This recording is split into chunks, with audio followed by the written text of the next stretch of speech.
নমস্কাৰ বন্ধুসকল, আপোনালোক সকলোকে আমাৰ চেনেললৈ স্বাগতম জনাইছোঁ। বন্ধুসকল, আজি আমি আলোচনা কৰিম এটা লাভদায়ক খেতিৰ বিষয়ত। সেইটো হৈছে মাছৰুম বা কাঠফুলা। আমাৰ অসমত এটা বিশ্বাস আছে যে কাঠফুলা খাই মানুহ মৰে বা কাঠফুলা খালে মানে নিগেটিভ যথেষ্ট কথাবিলাক কয়। কিন্তু এই মাছৰুমৰ ইণ্টাৰনেশ্যনেল লেভেল বা নেশ্যনেল লেভেলত যথেষ্ট ডিমাণ্ড আছে। আমি সেই কথাটো গুৰুত্ব নিদিওঁ।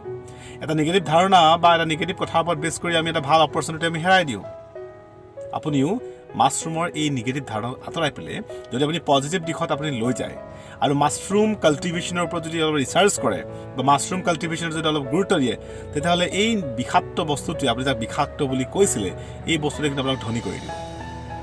গতিকে এই যে ধনী হোৱাৰ যিটো খেতি, এই খেতিটোক আমি বাদ দি পেলাই আমি অন্যান্য খেতিবিলাকত গুৰুত্ব অধিক দিয়াতকৈ এই খেতিটোত গুৰুত্ব দিয়াটো অতি প্ৰয়োজন।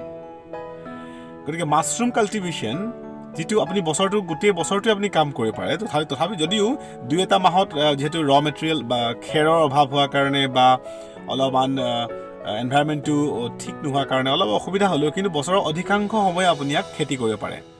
আৰু ঘৰত বহিয়ে অন্তত মিনিমাম 5,000 টকাৰ পৰা আপুনি 1 লাখ টকালৈকে উপাৰ্জন কৰিব পাৰিব। ইয়াৰ কাৰণে এনেকুৱা নহয় যে আপুনি দিনভৰ টাইম দি থাকিব লাগিব, একদম ফুল টাইম কাম কৰিব, এনেকুৱাও নহয়। এই কাল্টিভেশ্যনত আপুনি পাৰ্ট টাইম কাম কৰিও এটলিষ্ট মিনিমাম 5,000 to 1 লাখ টকালৈকে আপুনি উপাৰ্জন কৰিব পাৰে। আপুনি প্ৰথমে ডেমো হিচাপে কৰি চাব পাৰে। অলপমান কৰি চাওক, আপুনি নিজে ঘৰতে অলপমান কৰি চাওক, 10টা পেকেট কৰি চাওক।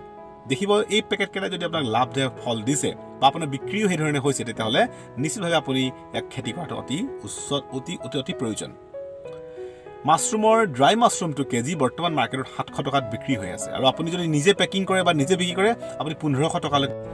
বন্ধুসকল, আমি আচলতে আমাৰ যিসকল খেতিয়ক, গাঁও অঞ্চলতে হওক বা চহৰ অঞ্চলত যিসকল লোকে বিভিন্ন এগ্ৰিকালচাৰেল কাম কৰি আছে, তেওঁলোকে ট্ৰেডিশ্যনেলি যিবিলাক কাম কৰি আছে, ট্ৰেডিশ্যনেলি যিবিলাক খেতি কৰি আছে, এই খেতিবিলাক ট্ৰেডিশ্যনেলি কৰাৰ কাৰণে তেওঁলোকৰ যিটো লাভ, এই লাভটো কিছু অন্য লোকে লাভ পায়। আৰু যথেষ্ট সময়ত বিভিন্ন পৰিকল্পনাৰ ভুল হোৱাৰ কাৰণে বা লাভদায়ক তেওঁলোকৰ প্লানিং নথকাৰ কাৰণে বিশেষ লাভৰ দিশত নাযায়।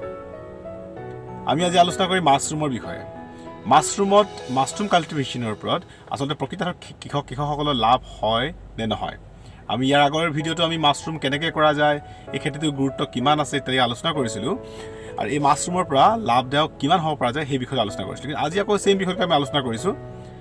মাছৰুম কাল্টিভেশ্যনত, মাছৰুম খেতিত আপুনি যদি কম স্পেচতো খেতি কৰে, তে আপোনাক মিনিমাম কিবা এটা নহয় কিবা এটা লাভ দিব।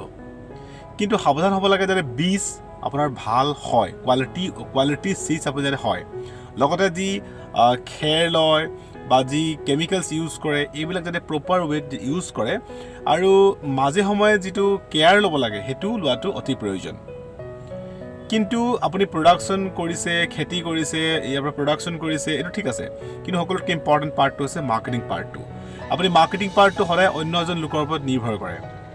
আৰু আনকি যদি আপুনি আমাকো যদি চেল কৰে, আমি 700 ৰুপিজ বা 650 ৰুপিজ দি পেলাই আমি কিনি লওঁ আৰু এগেইন আমি মাৰ্কেটত চেল কৰোঁ। কিন্তু যদি আপুনি মাৰ্কেটৰ ওপৰত নিজৰ যদি এটা আপুনি যদি বিল্ড আপ কৰে, মাৰ্কেটিং কোৱালিটি আপুনি বিল্ড আপ কৰে বা মাৰ্কেটিং কৰিবলৈ আপুনি যদি প্ৰয়াস কৰে, তেতিয়া আপুনি মেক্সিমাম লাভ পাব। আপুনি যিবিলাক প্ৰটিন পাউডাৰ নামত যিবিলাক মাছৰুম চেল হৈ আছে বা ড্ৰাই মাছৰুম চেল হৈ আছে, এইবিলাক যদি বজাৰত আপুনি যদি মাৰ্কেটত ভালকৈ চায়, তো দেখিব তাত মিনিমাম 1500 টকাৰ ওপৰত চেল হৈ আছে কেজি। কিন্তু আপুনি কিমানত দি আছে? 700 টকাত আপুনি চেল কৰি আছে। তো ভেৰি ল' এমাউণ্টত চেল কৰি আছে। আৰু এইটো উপায়ো নাথাকে, কাৰণ কিয় মাজত যিসকল বেপাৰী থাকে, যিসকল মাৰ্কেটিং কৰা মানুহ থাকে, তেওঁলোকেও লাভ দিব লগা হয়।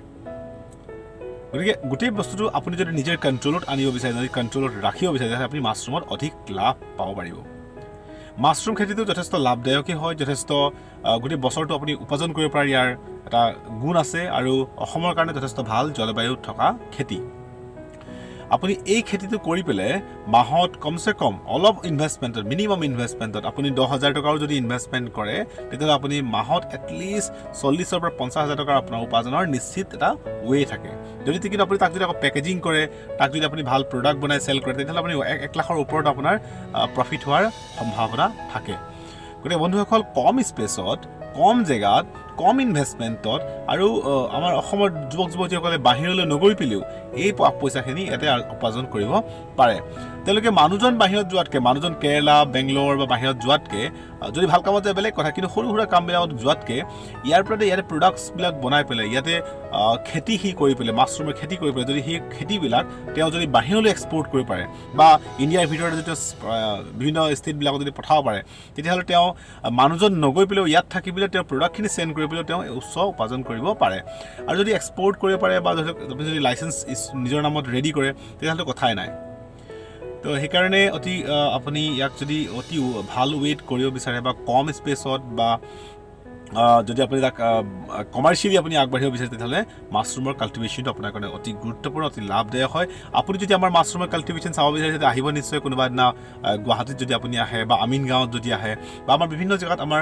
মাছৰুম কাল্টিভেশ্যনৰ বিভিন্ন সৰু সৰু চেণ্টাৰবিলাক আছে তাতে আপুনি আহি পাৰিব তাতে চাব পাৰিব আৰু মাছৰুম কাল্টিভেশ্যনত যি প্ৰফিট হয় সেয়াও আপুনি আমাৰ কাউন্সেলিং চেণ্টাৰত আহি পেলাই আপুনি ভালকৈ জানিব পাৰিব যথেষ্ট লাভদায়ক হয় যথেষ্ট ইম্পৰ্টেণ্ট এই সময়খিনিৰ কাৰণে আৰু যিহেতু এই কৰোণা ভাইৰাছ বা COVID-19 ইছ্যুবিলাক চলি আছিলে এইখিনি সময়তো মাছৰুমৰ যথেষ্ট লাভদায়ক আছিলে ইয়াৰ লগতে ইন ফিউচাৰটো এনেকুৱা আৰু চিটুৱেশ্যন আহিব পাৰে যি চিটুৱেশ্যনত আপুনি মাছৰুম কাল্টিভেশ্যন কৰি এটলিষ্ট আপুনি গোটেই বছৰটো খাবলৈ পৰাকৈ এটা ব্যৱস্থা যদি আপুনি মজুত ৰাখে তো যথেষ্ট লাভদায়ক হয় আপুনি নিশ্চয় মাছৰুমৰ কাল্টিভেশ্যন যদি অন্যান্য প্ৰশ্ন থাকে কিবা কুৱেশ্যনছ থাকে কিবা যদি জানিব লগা থাকে আমাৰ অফিচলৈ আহিব পাৰে বা আমাক যোগাযোগ আপুনি নিশ্চয় কৰিব বুলি আমি আশা ৰাখিছোঁ